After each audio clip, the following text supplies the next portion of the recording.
Hello friends, good morning to all of you. कुछ important current affairs को discuss करते हैं।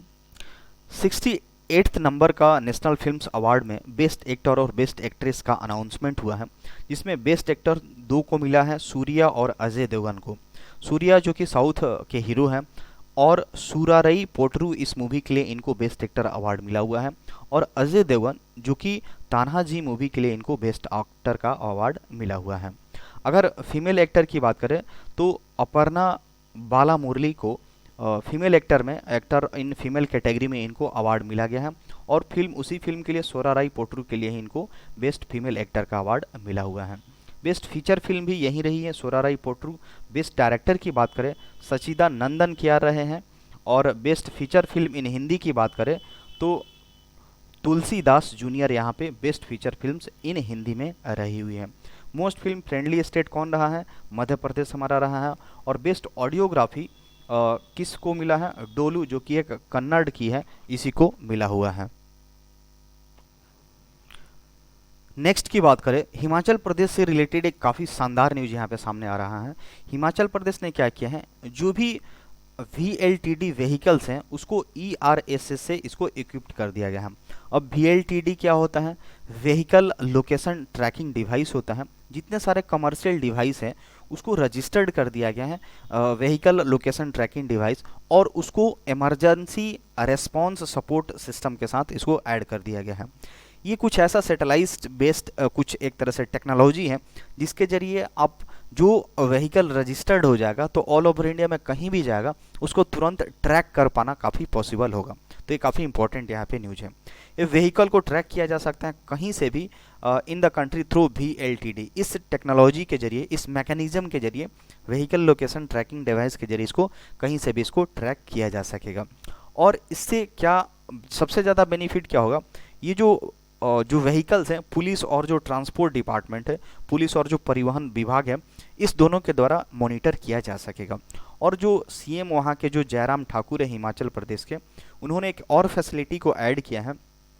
कोई भी अब पब्लिक व्हीकल्स में अब कोई ट्रेवल कर रहे हैं तो अब एक पैनिक बटन वहाँ पे प्रोवाइड किया गया है सेफ्टी पर्पस के लिए। खास करके महिलाओं और जो बच्चे हैं, अगर उनको लगता है कि उनके साथ कुछ गलत हो रहा है तो वहाँ पे एक पैनिक बटन दिया गया, उसको अगर प्रेस करेंगे तो इस VLTD के माध्यम से क्या होगा, सैटेलाइट से कनेक्ट करके वो पुलिस के पास जाएगा और ईजिली वहाँ पे ट्रैकिंग हो जाएगी और उनको एक तरह से सेफ किया जा सकेगा। और यहाँ पे 112 जो नंबर होता है पुलिस डिपार्टमेंट का, इसके जरिए भी इसको कनेक्ट किया गया है। तो ये काफ़ी इंपॉर्टेंट यहाँ पे न्यूज होगा। तो हिमाचल प्रदेश जितने भी कमर्शियल व्हीकल हैं उनको VLTD और उसके साथ साथ ERSS that means emergency response support system के साथ इक्विप्ड कर दिया है। नेक्स्ट की बात करें तो उत्तर प्रदेश के जो CM हैं जो कि आदित्यनाथ योगी जी, उन्होंने एक नया स्कीम लॉन्च किया है और उसका नाम क्या है? Deendayal Upadhyay state employ cashless medical scheme. इस स्कीम का नाम ये है। इसमें जो भी गवर्नमेंट एम्प्लॉय है या फिर पेंशनर है उनको एक कैशलेस मेडिकल बेनिफिट्स यहाँ पे प्रोवाइड कराया जाएगा। तो इसमें जो भी एक तरह से देखा जाए, जो भी गवर्नमेंट एम्प्लॉय हैं या फिर जो पेंशनर है, उनको सरकार के तहत उनको बहुत सारी मेडिकल फैसिलिटी प्रोवाइड कराई जाएगी। जो भी एलिजिबल पीपल होंगे वो इस मेडिकल फैसिलिटी का लाभ उठा सकें, सरकारी हो या फिर जो मेडिकल कॉलेजेज हो, हॉस्पिटल हो, यानी मतलब फिनेंशियल लिमिट के बिना ये लोग इसका लाभ उठा सकेंगे। और इसके साथ साथ जो आयुष्मान भारत स्कीम है उसके तहत इसमें 5 लाख रुपए तक का एक तरह से इंश्योरेंस भी प्रोवाइड कराया जाएगा। तो ये स्कीम काफ़ी इंपॉर्टेंट होगा। Deendayal Upadhyay state employ cashless medical scheme किस राज्य सरकार ने शुरू किया है? उत्तर प्रदेश की सरकार ने। और वहाँ के CM कौन है? आदित्यनाथ योगी जी हैं। नेक्स्ट की बात करें तो राजर्षि गुप्ता जी को क्या बना दिया गया? मैनेजिंग डायरेक्टर MD बना दिया गया है ONGC विदेश का। तो ये किसको रिप्लेस करने जा रहे हैं? आलोक गुप्ता जी को ये रिप्लेस करने जा रहे हैं, जो कि सुपर एनुएटेड हो गए थे। जून 2022 में ही इनको सुपर एनुएटेड कर दिया गया था। बात करें तो इनके कुछ बैकग्राउंड की बात करें तो राजश्री इनका लगभग 33 ईयर्स से भी ज़्यादा का एक्सपीरियंस रहा है सुपरवाइजरी में, मैनेजरियल में, और जो स्ट्रेटेजिक प्लानिंग है इन सारी चीज़ों में इनको अच्छा खासा एक्सपीरियंस रहा है। और ये एग्जीक्यूटिव डायरेक्टर के तौर पर काम कर चुके हैं, chief of corporate strategy and planning in ONGC में बड़े लंबे समय तक ये कार्यरत रह चुके हैं। तो राजर्षि गुप्ता को MD अपॉइंट किया गया है ONGC विदेश का। नेक्स्ट बात करें बरहनपुर, जो कि एमपी का एक तरह से बोल सकते हैं जिला है, वो पहला सर्टिफाइड हर घर जल डिस्ट्रिक्ट बन गया है इस कंट्री का। तो एक जो स्कीम चल रहा था जल जीवन मिशन, इस मिशन में क्या था कि हर एक आदमी को 55 लीटर पर डे यहाँ पे देने की यहाँ पे बात करी जा रही थी इस मिशन के तहत। तो इसी मिशन के तहत ये जो हर घर जल डिस्ट्रिक्ट है, ये हमारे कंट्री का पहला बन गया है, जहाँ पे लगभग सभी लोगों के पास, इस जिला के सभी लोगों के पास एक्सेस है, पहुंच है कि वो लोग सेफ ड्रिंकिंग नल के जरिए, टैप्स के जरिए वो पा सके। तो बरहानपुर एमपी का एक जिला है जो कि इंडिया का पहला ऐसा जिला बन गया है हर घर जल डिस्ट्रिक्ट पाने वाला है। जब ये लॉन्च हुआ था 2019 में ही, 15 अगस्त 2019 को ही ये जल जीवन मिशन लॉन्च हुआ था। उस समय इस डिस्ट्रिक्ट की बात करें तो मात्र 36.5% घरों के पास एक साफ पीने लायक, पोर्टेबल कहने का मतलब पीने युक्त जो पानी था अवेलेबल था। लेकिन अभी पूरा का पूरा एक तरह से इस डिस्ट्रिक्ट में सारे लोगों के पास ये एक तरह से सेफ ड्रिंकिंग पहुंच गया है। तो ये काफ़ी एक इम्पॉर्टेंट न्यूज़ है, बरहानपुर जो कि एमपी का एक डिस्ट्रिक्ट है। नेक्स्ट बात करें तो दिनेश गुणावर्देना, ये श्रीलंका के नए प्राइम मिनिस्टर, इनको अपॉइंट किया गया है। और किसके द्वारा, जो शपथ किसके द्वारा दिलाया गया, जो प्रेसिडेंट है श्रीलंका के रैनिल, उन्हीं के द्वारा इस दिनेश जी को यहाँ पे न्यू प्रेसिडेंट का न्यू प्राइम मिनिस्टर का शपथ दिलाया गया है। इसके साथ साथ ये तो प्राइम मिनिस्टर अपॉइंट हुए ही हैं, इसके साथ साथ 17 अदर्स कैबिनेट मिनिस्टर को भी यहाँ पे नियुक्त किया गया है। अगर ये प्राइम मिनिस्टर के साथ साथ ये तो प्राइम मिनिस्टर रहेंगे ही, इनको एडिशनल चार्ज भी सौंपा गया है, जैसे पब्लिक एडमिनिस्ट्रेशन का, होम अफेयर्स का, provincial council and local government का भी इनको कार्यभार अभी फिलहाल में इनको दिया गया है। और रैनिल जी को भी हाल ही में श्रीलंका का नया प्रेसिडेंट भी बनाया गया था। और श्रीलंका के करेंसी की बात करें तो श्रीलंकन रुपये आती है। नेक्स्ट की बात करें, जो हमारे प्राइम मिनिस्टर मोदी जी हैं, उन्होंने इंडिया का पहला पैसेंजर ड्रोन, जिसका नाम क्या है वरुणा, इसको यहाँ पे लॉन्च किया गया है, अनवेल किया गया है। तो इसका जब बात करें तो ये एक पैसेंजर होगा, इसमें कम से कम एक आदमी, मतलब एक आदमी को ये कैरी कर सकता है, एक जगह से दूसरे जगह ले जा सकता है। और खास करके ये वारशिप, जहाँ पे युद्ध वगैरह हो रहा है, तो इमरजेंसी के लिए इसको बनाया गया है। बात करें तो मेडिकल इवैक्यूएशंस के लिए भी इसको यूज किया जा सकता है, कि इसको काफ़ी इमरजेंसी है तो वहाँ पे यूज किया जा सकता है। इसका रेंज क्या होगा, 25 किलोमीटर तक ये कवर कर सकता है। और मैक्सिमम वेट लिमिट की बात करें तो 130 केजी तक का ये पेलोड एक तरह से टोलरेट कर सकता है।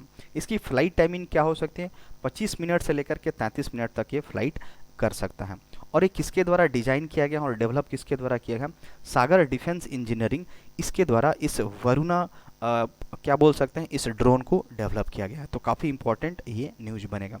कम से कम एक आदमी को ये ले जा सकता है। और मैक्सिमम वेट की बात करें तो 130 केजी, और रेंज क्या होगा, 25 किलोमीटर तक ये जा सकता है। नेम याद रखना, वरुणा। नेक्स्ट बात करें तो कैनरा बैंक है, उसने एक अपना एक ऐप लॉन्च किया है, जिसका नाम क्या है, Canara AI1। Canara AI1 new mobile banking app है। इसमें ये जो 11 लैंग्वेज में ये जो ऐप होगा, इसमें 11 लैंग्वेजेस अवेलेबल होंगे, जो प्रीफर लैंग्वेज हो वो सेलेक्ट कर सकता है। इसमें जो फीचर्स हैं, UI और UX एक टेक्निकल टर्म है, यहाँ पे दिया गया, यूजर फ्रेंडली होगा, बहुत सारी इसमें फैसिलिटीज़ होगी। बताया जा रहा है कि लगभग 250-250 से ज़्यादा इसमें फीचर्स ऐड करे गए हैं। ये काफ़ी सिक्योरिटी पर्पस के, जैसे मालवेयर डिटेक्शन आ रहा है, या फिर detection of remote administration tool, या फिर डायनेमिक कीबोर्ड, बहुत सारी चीज़ें यहाँ पे प्रोवाइड कराई गई है सिक्योर बैंकिंग को लेकर के। तो ये कैनरा बैंक एक नया ऐप लॉन्च हुआ है, कैनरा AI1, जिसका नाम है 11 लैंग्वेजेस में अवेलेबल होगा। नेक्स्ट की बात करें तो 87 बिलियन US डॉलर के साथ इंडिया क्या कर गया, टॉप रेमिटेंस 2021 की रिपोर्ट माने तो इंडिया सबसे ज़्यादा रेमिटेंस प्राप्त करने वाला कंट्री बन गया है। एक WHO का एक रिपोर्ट आया हुआ है, तो इसमें ये बताया गया है। रेमिटेंस करने का मतलब क्या होता है, किसी फॉरेन कंट्री से इंडिया में जो पैसे आते हैं, बहुत सारे तरीके हैं जिसके जरिए फॉरेन कंट्री से हमारे इंडिया में जो पैसे आते हैं उसको रेमिटेंस बोला जाता है। तो 2021 के अकॉर्डिंग भारत सबसे ज़्यादा रेमिटेंस पाने वाला देश बन गया है। WHO की एक रिपोर्ट है यहाँ पे सामने आई है। 2020 की बात करें तो यूनाइटेड स्टेट्स सबसे टॉप पे था, वहाँ पे रेमिटेंस ज़्यादा प्राप्त हुआ था। उसके बाद सेकंड नंबर पे UAE था, यूनाइटेड अरब अमीरात, सऊदी अरबिया और स्विट्ज़रलैंड था।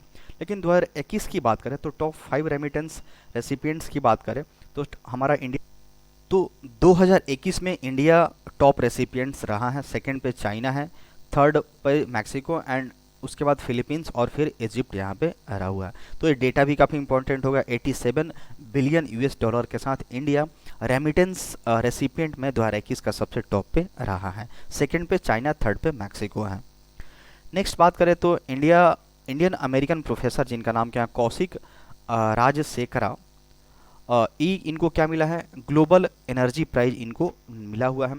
ये ट्रांसपोर्टेशन एंड इलेक्ट्रिफिकेशन और एनर्जी एफिशिएंसी टेक्नोलॉजी में इन्होंने काफ़ी बेहतर परफॉर्मेंस किया है और इसी के वजह से इनको मिला हुआ है global energy prize.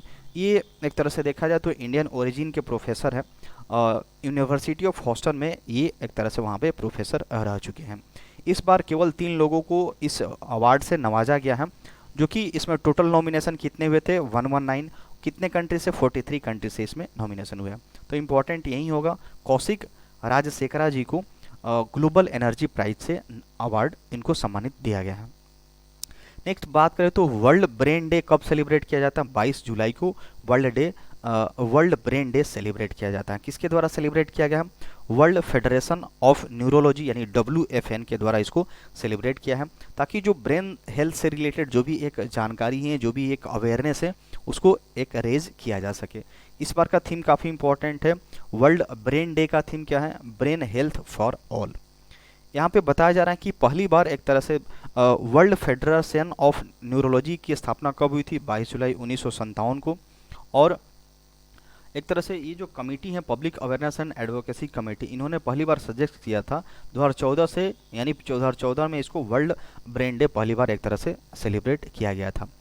WFN that means world federation neurology का हेडक्वार्टर कहाँ मिलता है, लंदन UK में मिलता है। नेक्स्ट की बात करें तो इंडिया ने मालदीव के साथ एक MOU साइन किया है जुडिशियल कोऑपरेशंस को लेकर के। इससे क्या होगा कि दोनों देशों के बीच जो कोर्ट डिजिटाइजेशन है या फिर जो भी IT कंपनीज और स्टार्टअप्स को लेकर के जो भी एक तरह से प्रोग्रेस हो रहा है, उसको काफ़ी बूस्टअप मिल सके। तो इसी पर्पस को लेकर के इंडिया और मालदीव के बीच में एक तरह से जुडिशियल कोऑपरेशंस हुआ है। तो डेट्स ऑल फॉर टुडे।